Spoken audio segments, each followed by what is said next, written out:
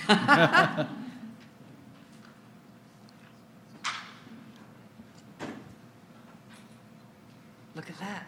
I think lunch is your area. Yay. Brave woman.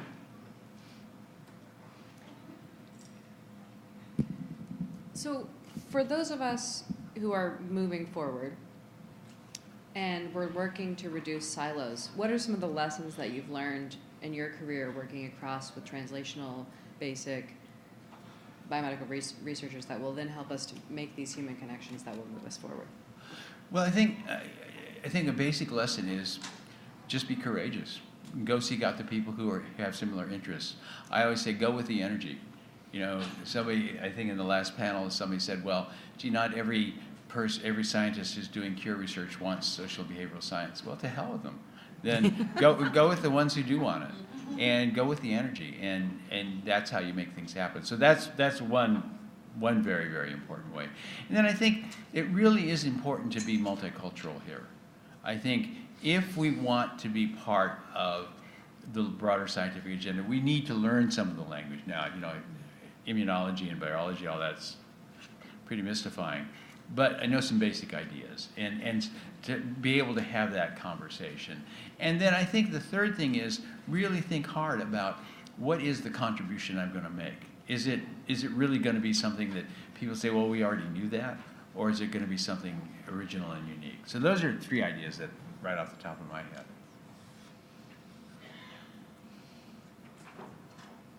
Well, you were the first generation of AIDS researchers. You were trained in another area, and then you came into AIDS. And it seemed to me at the beginning, people were a lot more adventuresome. They were proposing, didn't know what to do, so we were proposing really amazing things that kind of thrust the field forward, or maybe flopped, but and you know how it came to be social cognitive. That's because Marty Fishbein came to advise NIMH and wrote a lot of the early program announcements and so forth.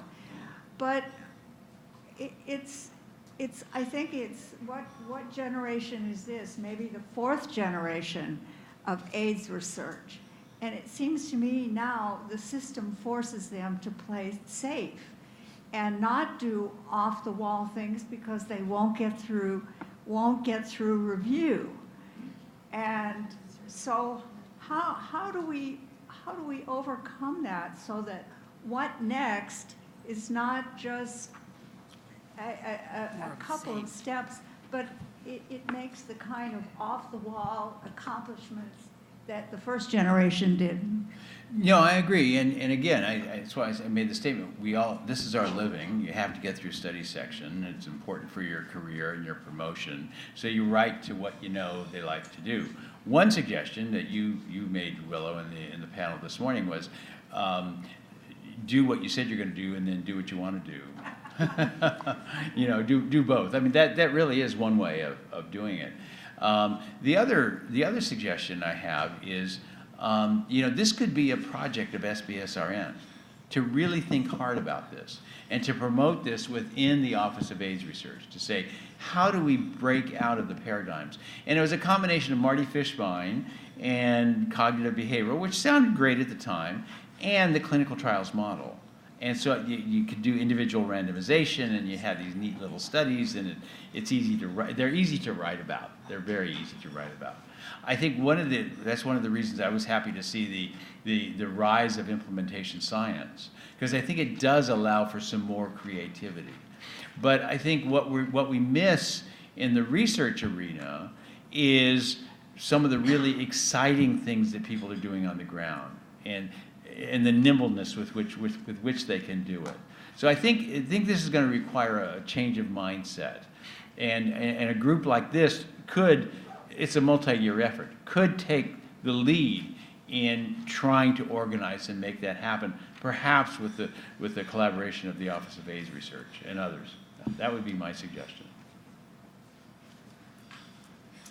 Hi, Tom. Hi, Susan.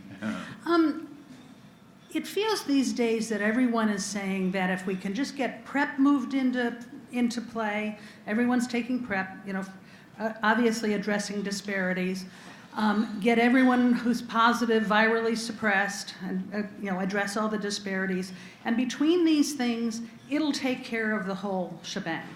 And maybe, there's an argument now about don't forget microbicides, but do you feel so certain that this is going to end the epidemic? And okay, if we get to cure and get that, of course we'll have disparities in cure.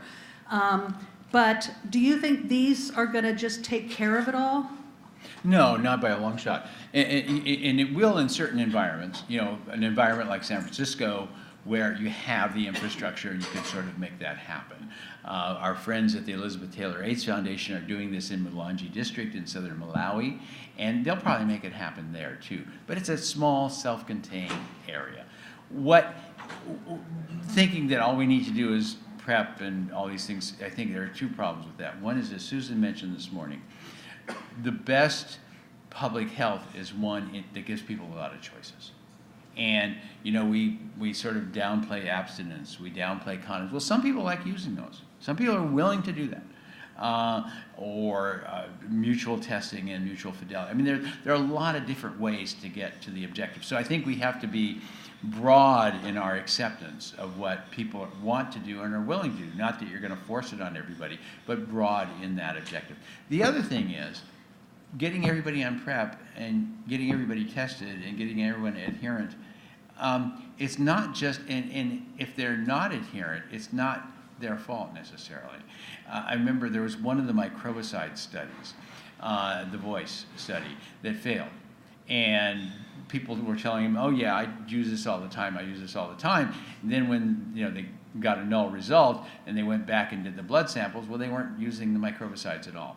And then the report in the New York Times is really interesting. The women lied, was the report.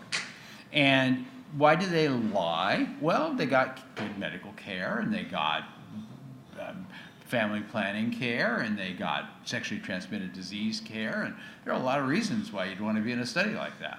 So that tells me it's the systems again.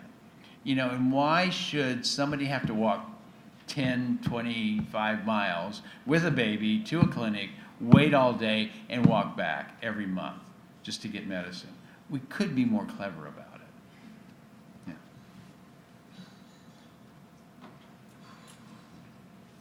And the answer is not PrEP in the drinking water. So.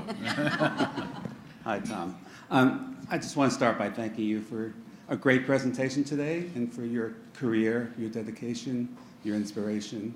You've been remarkable. I think you were one of the first people I met when I started my career. And you've been a role model, and you've been a mentor, you've been an inspiration. So I want to personally thank you also for your friendship as well.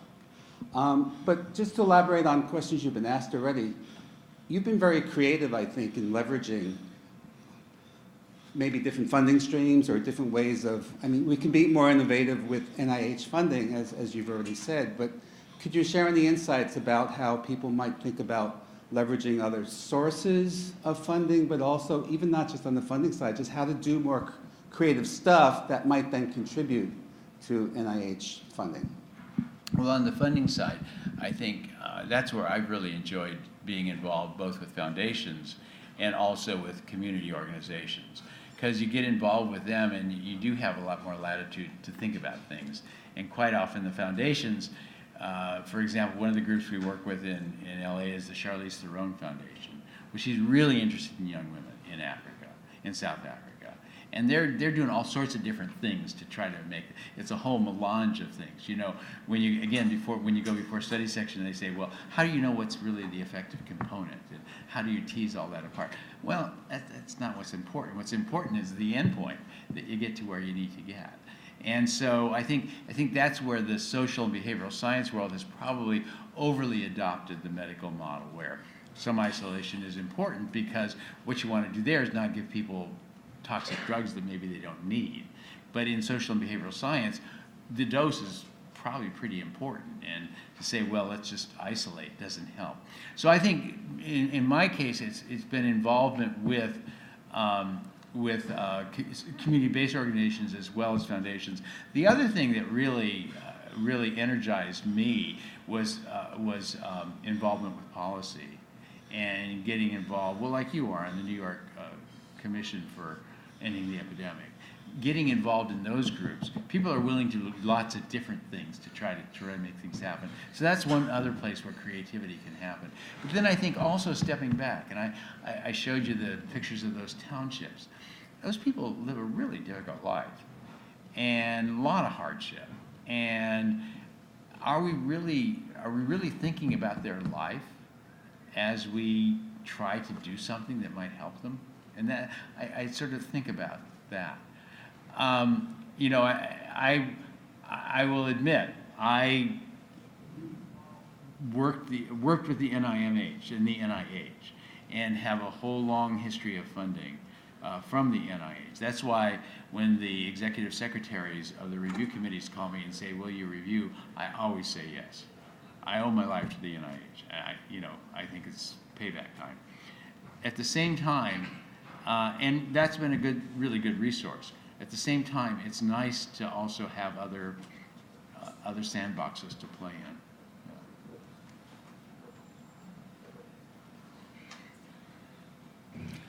Well, once again, thank you to SBSRN for this incredible honor. Thank you to Susan. Thank you to everybody who's dedicated their life to solving the problems of the epidemic. And keep it up, because we've got a long way to go. Thank you. And good luck to the SBSRN steering committee. Thank you.